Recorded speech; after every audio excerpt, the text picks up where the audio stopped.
नमस्कार मित्रों, मैं आपका astro friend astro divine light channel में आप सभी का बहुत बहुत हार्दिक अभिनंदन है। मित्रों, आज हम एक विशेष टॉपिक को लेकर आए हैं। मित्रों, जी हाँ मित्रों, हमने शास्त्रों में सुना है कि राहु केतु, बाल गणेश, रावण, शिशुपाल, महिषासुर और वीर बर्बरिक, इन पात्रों के बारे में हम बहुत अच्छे तरीके से हम अपने शास्त्रों के माध्यम से ये जान पाते हैं। मित्रों, निश्चित रूप से इनके जीवन से जुड़े हुए उन रहस्यों का आज हम उद्घाटन करने जा रहे हैं। मित्रों, क्योंकि भगवान ने जब जब इस धरती पर कोई पाप बढ़ा, कोई अन्याय बढ़ा, कोई अहंकार बढ़ा, तो उस अहंकार के मर्दन करने के लिए भगवान ने अवतार लिए और उन दैत्यों के जो अन्याय हैं, जो पाप है, जो उनके बुराइयां हैं, जो उनके अहंकार है, जो उनके मनोविकार है, उनका मर्दन करने के लिए ये देव शक्तियों का अवतरण हुआ है।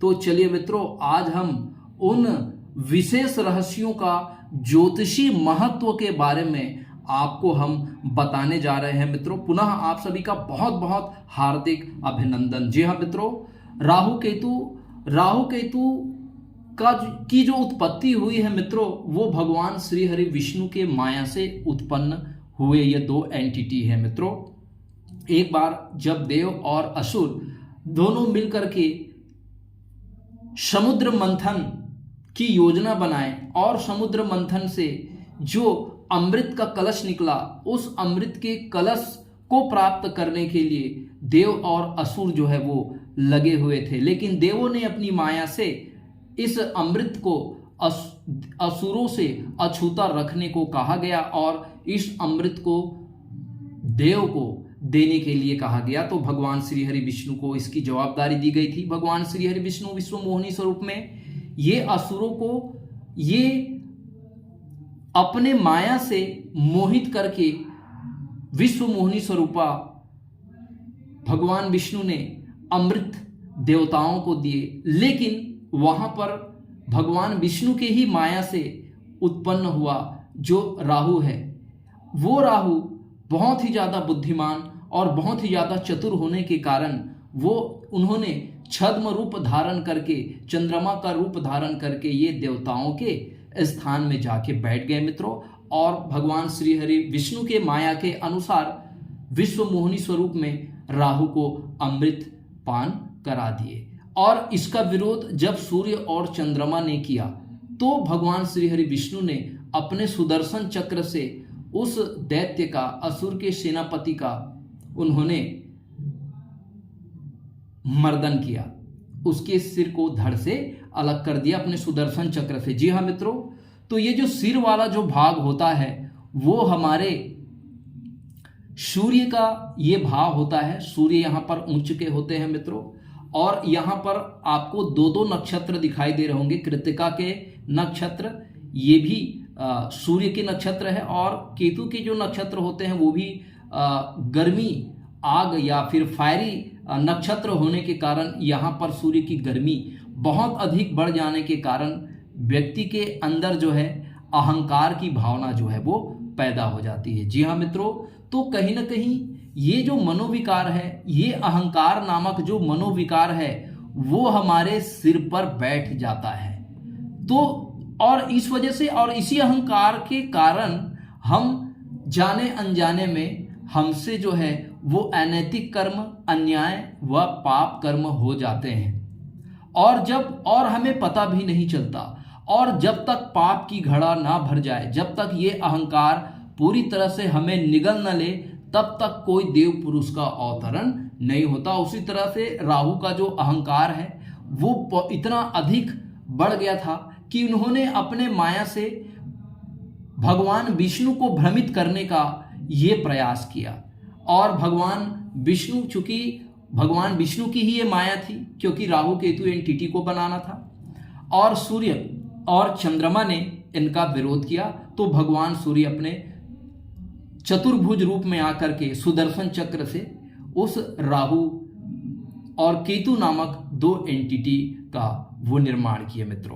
मित्रों, निश्चित रूप से अब यहाँ पर जो तीसरा जो भाव आप देख रहे होंगे यहाँ, ये हमारा गला का भाव होता है। और गले पर ही क्यों चक्र चलाया जाता है, धड़ को ही क्यों अलग किया जाता है मित्रों? क्यों? क्योंकि ये धड़ का नीचे वाला जो भाग होता है वो हमारा शरीर होता है, और धड़ के ऊपर वाला जो भाग होता है वो हमारे सिर होते हैं। और हमारे सिर में, हमारे मन में यही मनोविकार, काम, क्रोध, मद, लोभ, ये 10 प्रकार के जो मनोविकार होते हैं, यही मनोविकार हमारे अंदर वो अहंकार पैदा करते हैं। तो यहां पर मंगल का मृगशिरा नक्षत्र है। मृगशिरा नक्षत्र इसका मतलब है मित्रों, ये सर्जरी का कारक होता है। मंगल जो है, इसीलिए मंगल को हम सर्जरी का कारक कहते हैं। यहां पर आद्रा नक्षत्र, राहु का यहां पर आद्रा नक्षत्र हमें देखने को मिलेगा मित्रों। तो आद्रा नक्षत्र जो है वो गुस्से का है, क्रोध का है। भगवान विष्णु को क्रोध आया, गुस्सा आया, उन्होंने अपना सुदर्शन चक्र राहु के ऊपर छोड़ दिया। जी हाँ मित्रों। और पुनर्वसु नक्षत्र का मतलब होता है जब हमारे अंदर अहंकार आ जाए तो उस अहंकार को हमसे दूर करने के लिए बार बार, ये गुरु का पुनर्वसु नक्षत्र है, हमें उस परमात्मा की शरण में जाकर के हमें प्रार्थना करनी है। हमें उस अहंकार के तिलांजलि के लिए हमें उनसे विनती करनी है, क्योंकि ये अहंकार न केवल आपको बल्कि पूरे आपके समूचे परिवार को ये भस्माभूत कर सकती है। जिस प्रकार रावण के अहंकार ने पूरे लंका को भस्मीभूत कर दिया, उसी प्रकार ये अहंकार हमारे सद्गुणों को, हमारे अच्छे गुणों को, हमारे विद्या को, हमारे सद्गुणों को, हमारे अच्छाइयों को ये हमसे दूर कर देता है। तभी तो उन अच्छाइयों को संतुलित रखने के लिए भगवान अपना अवतार लेते हैं, और अवतार लेने के बाद हमारे उस अहंकार को, जिस अहंकार के प्रभाव से हमारे आसपास के जो एनवायरनमेंट है वो भी उस अहंकार से कहीं ना कहीं वो जल रहे हैं, भस्माभूत हो रहे हैं, तो और लोग जो है परेशान हो रहे हैं, पीड़ित हो रहे हैं। तो भगवान का ये अवतरण होता है, भगवान का ये विशेष लीला होती है, जिस लीला के हम पात्र होते हैं। और हमारे अंदर जो उठा हुआ जो अहंकार होता है, भगवान की कृपा हमारे ऊपर होती है, और भगवान कृपा हमारे उस अहंकार का मर्दन करते हैं, हमारे उस अहंकार का वो शमन करते हैं, ताकि हमें क्या हो सके, हमें मोक्ष गति प्राप्त हो सके। एक और कहानी आता है मित्रों, बाल गणेश जी का। बाल गणेश जी का कहानी हम सभी सुन चुके हैं। बाल गणेश जी को माता पार्वती ने अपने शरीर के मैल से इनको बनाए होते हैं मित्रों। एक बार माँ पार्वती स्नान करने जाती है और अपने प्रिय पुत्र बाल गणेश को द्वारपाल के रूप में वो वहाँ सुपुर्द करके स्नान कर रही होती है, और अपने पुत्र को ये वचन देती है कि इस द्वार के अंदर कोई प्रवेश ना कर सके। और ऐसा कह के माता स्नान करने चली जाती है, और भगवान शिव जी माता पार्वती से जब भेंट करना चाहते हैं तो बाल गणेश जी अपने माता के आदेश के कारण भेंट करने नहीं देते मित्रों। शिव जी के बार बार दूत भेजने के बावजूद भी ब्रह्मा, विष्णु और देवेंद्र आदि देवताओं को भेजने के बावजूद भी बालहट गणेश जी ने किसी को भी अंदर प्रवेश करने की अनुमति नहीं दी। तब भगवान भोलेनाथ ने स्वयं उस द्वारपाल के पास गए और प्रवेश करने की उन्होंने अनुमति मांगी, लेकिन बालहट गणेश जी ने माता के आदेश के पालन करते हुए उन्होंने भगवान शिव जी को भी रोक दिया, और भगवान शिव जी को गुस्सा आया। ये जो आद्रा नक्षत्र का हम राहु देख रहे हैं वो भगवान शिव जी का नक्षत्र होता है, और भगवान शिव जी को गुस्सा आया, और जैसे ही गुस्सा आया और गुस्से से फिर उन्होंने अपना त्रिशूल भगवान गणेश जी के ऊपर छोड़ दिए, और भगवान गणेश जी का सर जो है वो धड़ से अलग हो गया। जी हाँ मित्रों, तो यहां पर ये सर्जरी के कारक है, क्योंकि यहां से हम क्या करते हैं, क्योंकि मंगल सर्जरी के कारक है, आद्रा जो है वो गुस्सा के कारक है, भगवान शिव जी की आक्रामक ये मुद्रा को प्रदर्शित करते हैं। और पुनर्वसु मतलब अब भगवान शिव जी ने गर्दन तो काट दिया, पुनर्वसु मतलब फिर से जोड़ना। अब जैसे ही ये बात माता पार्वती को पता चली, माता पार्वती अपने गुस्से को काबू नहीं कर पाई, और वो भी तो मातृ स्वरूप है। माता पार्वती ने कहा, यदि मेरे पुत्र को जीवित नहीं किया गया तो मैं महाकाली का रूप लेके संपूर्ण विश्व को मैं नष्ट कर दूंगी। ऐसा संकल्प माता पार्वती ने की, और उस संकल्प को सुन करके सभी देवी देवता जो है वो भयभीत हो गए और भगवान शिव जी से कामना किए। और भगवान शिव जी ने अपने उस वचन को रखते हुए उन्होंने अपने त्रिशूल से कहा कि उत्तर दिशा में जो भी जीव का सिर मिले उस सिर को ला करके गणेश जी के गर्दन में उसे स्थापित कर दे।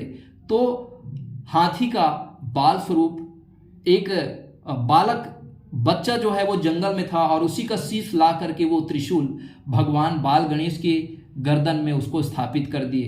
तो इस तरह से हम देख पा रहे हैं पुनर्वसु नक्षत्र का मतलब है फिर से, अर्थात भगवान शिव जी ही जिसको हम मृत्युंजय कहते हैं, जो मृत्यु पर विजय करने वाले होते हैं, और उन्होंने अपने विशेष कृपा से बाल गणेश को उन्होंने एक नया रूप प्रदान किया, एक नया स्वरूप उनको प्रदान किया, जिसे गजानन के नाम से सारी दुनिया जानने लगी। और वही बाल गणेश स्वरूप भगवान गणेश जी की पूजा गणेश चतुर्थी को की जाती है मित्रों। निश्चित रूप से इस तरह से माता पार्वती का गुस्सा शांत हुआ और सारे सृष्टि को विनाश से बचाया जा सका मित्रों। तो ये अद्भुत प्रसंग जो है वो हमारे शास्त्रों में हमें देखने को मिलता है मित्रों। अगला प्रसंग है रावण जैसा प्रकांड विद्वान, ऋषि पुत्र, रावण जैसा तपस्वी तीनों लोक में कोई नहीं हुआ है मित्रों। जब रावण तप कर रहे थे तो उन्होंने 10 बार अपने शीश को काट करके भगवान ब्रह्मदेव के चरणों में वो अर्पित कर दिए। और ये शीश 10 बार काटने का आशय है मित्रों, हमारे मन के अंदर जो 10 मनोविकार है, काम, क्रोध, मद, लोभ, दंभ के रूप में, तो ये 10 मनोविकार का रावण ने क्या किया है, मर्दन किया है। तभी तो रावण को वरदान प्राप्त हुआ है, अमरत्व का वरदान प्राप्त हुआ है। निश्चित रूप से तो हमारे अंदर भी अगर हमारे अंदर एक भी मनोविकार हुआ तो हमें उस अमरत्व की प्राप्ति में हमें बाधा होगी, उस मोक्ष की प्राप्ति में हमें बाधा होगी। यद्यपि रावण को यह वरदान मिला, अब रावण ने अपने असुरी धर्म का पालन करते हुए रावण के अंदर अहंकार आ गया, रावण के अंदर काम, क्रोध, मद, लोभ का अहंकार आ गया। माता सीता को भी उन्होंने हरण करके वो लंका ले गए और ऋषि मुनियों को वो सताने लगे, अत्याचार उनका बढ़ गया। तो अताताई रावण के अत्याचार को दूर करने के लिए भगवान श्री हरि विष्णु का श्री राम अवतार में त्रेता युग में जन्म हुआ। रावण क्योंकि जानते थे कि असुर धर्म में रहते हुए ही मुझे मोक्ष की प्राप्ति हो पाएगी, इसलिए रावण ने भगवान श्री राम की भक्ति शत्रुता वश की। और भगवान की भक्ति हम जिस रूप में भी करेंगे मित्रों, भगवान उस रूप में हमें प्राप्त होगी। तो रावण का जब पूरी तरह से अहंकार बढ़ गया तो रावण की भी गर्दन को उसके सिर से अलग करने की जो भगवान श्री राम ने जो अपनी लीला की, तो यही लीला है मित्रों कि जब जब कोई आताताई का अहंकार बढ़ता है तब तक कोई अवतारी पुरुष का अवतरण होता है। भगवान श्री राम जो भगवान विष्णु के अवतारी थे, मर्यादा पुरुषोत्तम श्री राम ने रावण की उस अहंकार का मर्दन किया, उसके सिर को धड़ से अलग किया, उसके अहंकार को इसलिए उसके शरीर से, उसकी आत्मा से, उसके मन से निकाला ताकि उसे सद्गति प्राप्त हो सके। क्योंकि ये जो पुनर्वसु के रूप में जो गुरु का जो नक्षत्र है मित्रों, जब रावण की भी मृत्यु होती है तो उसके भी कंठ से वो 2 अक्षर का भगवान श्री राम का नाम निकलता है। क्योंकि इसलिए कलयुग में केवल राम के नाम से ही मोक्ष की प्राप्ति सहज रूप से प्राप्त हो जाती है मित्रों। तो निश्चित रूप से ये जो पुनर्वसु नक्षत्र के रूप में जो गुरु प्राप्त हुआ है वो मोक्ष प्रदायक है। तो बार बार भगवान श्री राम ने रावण के अहंकार रूपी उस सिर का उन्होंने क्या किया, मर्दन किया और रावण को मोक्ष गति प्रदान किए। शिशुपाल के बारे में भी प्रसंग हम महाभारत में सुनते हैं। ये भगवान एक बात की एक प्रसंग है मित्रों, जब शिशुपाल के अत्याचार से उनकी प्रजा जो है वो बहुत ज्यादा दुखी थे। शिशुपाल ने भगवान श्री कृष्ण का अपमान किया। भगवान श्री कृष्ण ने शिशुपाल के उस अपराध को उन्होंने क्षमा करते गया और जब शिशुपाल के पाप का घड़ा बढ़ गया, जब उन्होंने 100 बार जब भगवान श्री कृष्ण का अपमान किया, जब उसके पाप का घड़ा बढ़ गया, जब उसको अहंकार आ गया, तो भगवान श्री कृष्ण को भी इस आर्द्रा नक्षत्र के राहु के रूप में गुस्सा आया। और गुस्सा आने के बाद, क्योंकि गुस्सा आएगा तभी तो शस्त्र मंगल के रूप में शस्त्र उठेंगे, और जब तक मंगल के रूप में शस्त्र नहीं उठेंगे तब तक उस पापी का, उस अत्याचारी का मर्दन कैसे होगा। और जब तक उस अत्याचारी के अहंकार का मर्दन नहीं होगा तब तक उसको पुनर्वसु के रूप में सद्गति कैसे प्राप्त होगी। तो इस तरह से शिशुपाल का भी सर धड़ से अलग कर शिशुपाल के अहंकार को भगवान श्री कृष्ण ने दूर किया। मित्रों इसी प्रकार हम अपने भी जीवन में जब तक हमारे अंदर कोई पाप है, कोई बुराई है, कोई अन्याय है, जब तक हमारे अंदर रहेंगे तब तक हमें वो परमात्मा मोक्ष प्रदान नहीं करेंगे। तो जब तक इन मनोविकारों को जब तक हम शोधन नहीं करेंगे मित्रों, तब तक हमारे इस जीवन में जो मोक्ष प्राप्ति की जो दिशा है वो दिशा अंधकारमय हो जाएगी। और उस दिशा को प्रकाशवान बनाने के लिए हमारे अंदर के उन मनोविकार को भी हमें क्या करना है, तिलांजलि देना है। अगला प्रसंग आता है मित्रों महिषासुर, मां वैष्णो देवी।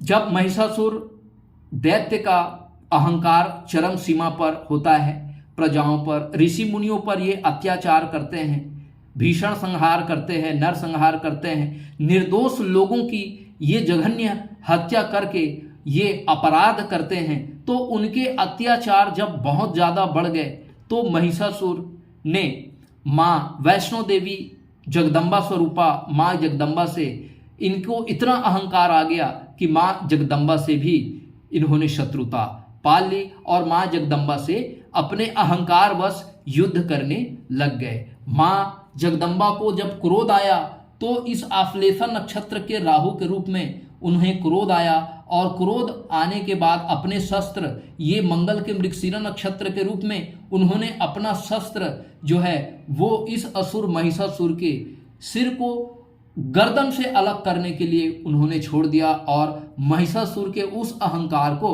उन्होंने क्या किया, नष्ट किया। इस तरह से महिषासुर को भी वरदान प्राप्त हुआ कि जब तक माँ वैष्णो देवी का दर्शन करने के बाद, जब तक महिषासुर के शीश स्वरूप का जब तक दर्शन न हो तब तक के माता वैष्णो देवी का दर्शन अधूरा हो। तो समय समय पर जो परमात्मा ने जो अवतार लिए हैं उन अवतार का भी एक निश्चित रहस्य और उद्देश्य हुआ है मित्रों, और उन उद्देश्यों का कहीं न कहीं मानव कल्याण से गहरा संबंध रहा है। तो निश्चित रूप से माँ वैष्णो देवी, माँ आदि स्वरूपा जगदम्बा ने महिषासुर का उद्धार किया मित्रों। क्यों? क्योंकि माता के या उस अवतारी पुरुष के हाथों से यदि किसी प्राणी मात्र या असुर मात्र को अगर मोक्ष की प्राप्ति हो जाए तो उसका जीवन धन्य हो जाता है। जिस प्रकार राहु केतु को अमरत्व प्राप्त हुआ है। बाल गणेश की विश्व में सबसे ज्यादा पूजा की जाती है।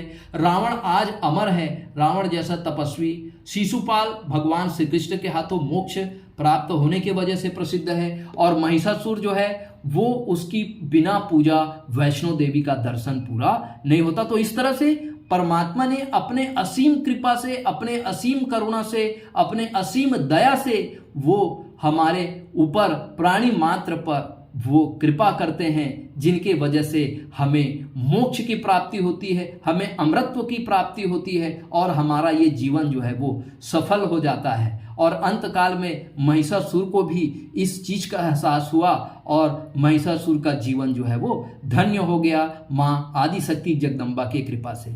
महाभारत का एक और वीर पात्र है बर्बरिक, जिन्होंने पूरे महाभारत को उन्होंने देखा है। वीर बर्बरिक के पास बहुत ज्यादा शक्ति थी मित्रों, लेकिन भगवान श्री कृष्ण ने अपने माया से वीर बर्बरिक के पास इतनी शक्ति थी कि वो पांचों पांडवों को ही नहीं बल्कि एक ही बाण से पूरे महाभारत के युद्ध को वो समाप्त कर सकते थे। लेकिन भगवान श्री कृष्ण ने वीर बर्बरिक को मोक्ष प्रदान करने के लिए उन्होंने उनका गर्दन जो है वो अलग कर दिया और उन्होंने भगवान श्री कृष्ण ने वीर बर्बरिक को खाटू श्याम बाबा के रूप में उन्होंने मान्यता दी कि जो खाटू श्याम बाबा जी का जो पूजा करते हैं, जो नाम लेते हैं, जो स्मरण करते हैं, उनको अकाल मृत्यु, एक्सीडेंट्स और गंभीर रोग से उनको मुक्ति मिल जाती है, उनको मोक्ष मिल जाती है। जी हाँ मित्रों, तो आज कलयुग में खाटू श्याम बाबा जो वीर बर्बरिक है उनकी स्वरूप का साक्षात भगवान श्री कृष्ण के रूप में उनकी पूजा की जाती है और लाखों श्रद्धालु और भक्तजन अपने मनोकामना पूर्ण करने के लिए प्रत्येक वर्ष जो है वो वीर बर्बरिक की बाबा खाटू श्याम के दर्शन करने के लिए जाते हैं। तो इस तरह से ये देखने का हम प्रयास करते हैं मित्रों कि किस तरह से ज्योतिष विज्ञान जो है वो हमारे शास्त्रों का आधार है। जिस तरह से जब जब भी हमारे अंदर कोई मनोविकार रूप कोई अहंकार आता है, तब तक वो परमात्मा जो है उस अहंकार को दूर करने के लिए वो हमारे अंदर के उस अहंकार को दूर करके हमारे अंदर जो है वो अच्छे सद्भावना का वो क्या करते हैं, विकास करते हैं। तभी हम उस परमात्मा के करीब जाएंगे मित्रों। अगर हमारे अंदर लेश मात्र भी अगर मनोविकार रूपी अगर वो दैत्य हमारे अंदर होगा तो हम उस परमात्मा की असीम कृपा को प्राप्त नहीं कर पाएंगे। हम अपने जीवन को जिन उद्देश्यों की पूर्ति के लिए हमें परमात्मा ने इस दुनिया में भेजा है, हम उन उद्देश्यों तक कभी पहुंच नहीं पाएंगे मित्रों। तो इसलिए मित्रों, हमारे अंदर जो भी अगर हमारे अंदर काम, क्रोध, मद, लोभ अगर मन में लेश मात्र भी अगर मनोविकार है तो उन सभी मनोविकार को हम अपने इष्ट देव, हम किसी भी इष्ट देव की हम पूजा करते हैं, उन इष्ट देव के समक्ष जा करके उन मनोविकार का हमें क्या करना है, तिलांजलि करना है मित्रों। तभी हमें मोक्ष की प्राप्ति होगी, तभी उस परमात्मा की प्राप्ति होगी और हम न केवल राहु केतु के समान अमृतत्व को प्राप्त करेंगे, बाल गणेश जैसा हमारा भी मान सम्मान बढ़े, रावण जैसा भी हमारा यश कीर्ति तीनों लोक में फैले और महिषासुर जैसा हम भी एक आस्था का एक केंद्र बने, हमारे ज्ञान की पूजा हो, हमारे व्यक्तित्व की पूजा हो, हमारे अच्छे कर्मों, हमारे सत्कर्मों की पूजा हो। और वीर बर्बरिक वो तो स्वयं खाटू श्याम बाबा बन गए और उनकी पूजा सारी दुनिया करने लगी। तो कहने का मतलब ये है मित्रों कि परमात्मा ने हमें अगर 84 लाख योनि से भटकाकर अगर हमें ये मानव शरीर प्रदान किया है तो इस मानव शरीर का कोई ना कोई मोटिव जरूर होगा मित्रों। और एक साधारण मानव से जिस तरह से महामानव बन करके हमारे जो साधु संत थे, डॉक्टर एपीजे अब्दुल कलाम, गुरु घासीदास बाबा, स्वामी विवेकानंद जी, रामकृष्ण परमहंस जी, डॉक्टर एपीजे अब्दुल कलाम जी और बड़े बड़े संत महापुरुष राजा राम मोहन राय जैसे बड़े बड़े संत महापुरुष हमारे इस धरती में, इस धरा में ये अवतरित हुए। गौतम बुद्ध जो भगवान विष्णु के अवतार माने जाते हैं मित्रों, तो ये साधारण मानव के रूप में इस धरती पर, इस मृत्यु लोक पर अवतरित हुए और अपने इन्हीं मनोविकारों को उन्होंने तिलांजलि दे करके अपने अंदर उस महामानव स्वरूप की उन्होंने कल्पना की और अपने जीवन को वो धन्य बना लिए और इसी देवों के भांति वो देवत्व को प्राप्त हुए मित्रों, और जिनका नाम आज हम बड़े गर्व से, बड़े सम्मान से उनको लेते हैं। उसके तस्वीर की आज हम पूजा करते हैं। जिस प्रकार बाल गणेश की पूजा होती है, जिस प्रकार रावण की पूजा होती है, जिस प्रकार भैरव बाबा की पूजा होती है, जिस प्रकार वीर बरबरी खाटू श्याम बाबा के रूप में पूजा होती है मित्रों, तो इसी तरह से हमें अपने व्यक्तित्व को हमें निखारना है, हमें परमात्मा के उन उद्देश्यों की पूर्ति करना है और हमें इस मानव जीवन को सार्थक बनाना है मित्रों। अगर हमारा यह छोटा सा प्रयास आपको पसंद आता है मित्रों, हमारे चैनल को लाइक करिए, शेयर करिए, सब्सक्राइब करिए मित्रों।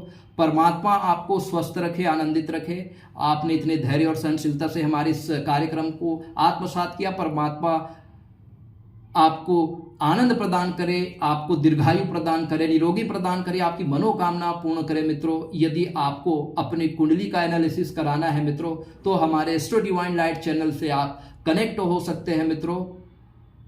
फिर से नए ऊर्जा, नए उत्साह के साथ एक नए टॉपिक के साथ आपके साथ उपस्थित होंगे मित्रों। तब तक के लिए आपके एस्ट्रो फैन को इजाजत दीजिए मित्रों। प्रणाम, नमस्कार।